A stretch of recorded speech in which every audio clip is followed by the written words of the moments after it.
ai biết cô nó có ai mê của nó ngọt bạc hả ngọt bạc đó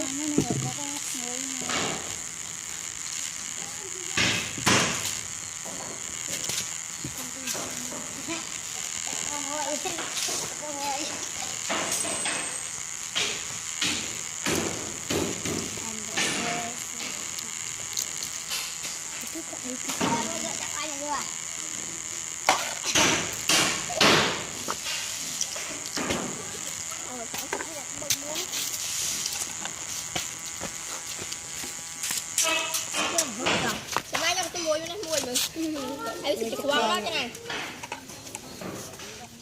này cho tôi muối cho ai biết gì rồi năm bữa nó tia cái cặp lấy cho này quang xin chơi mày mà chơi do năng không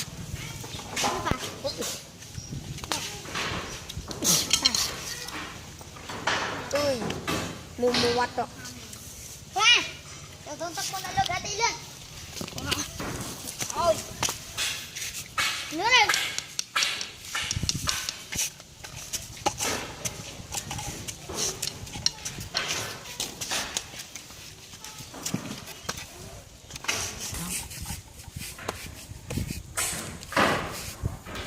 anh ngọc ba này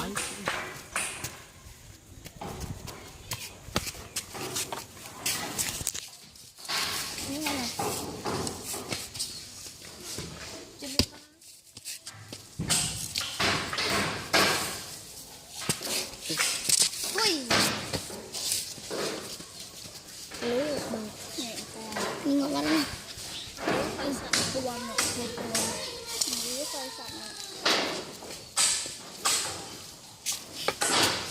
Đi chờ lòng chụp.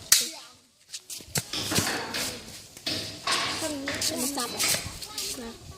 Đây là cái gì hả? Quang. Chưa. Mới chết. Quang. Tì này cái gì? Tì vô đó. Vô tôi muốn ra cho nó đi. Ôi tất cả luôn thì à. Hay tất cả vậy.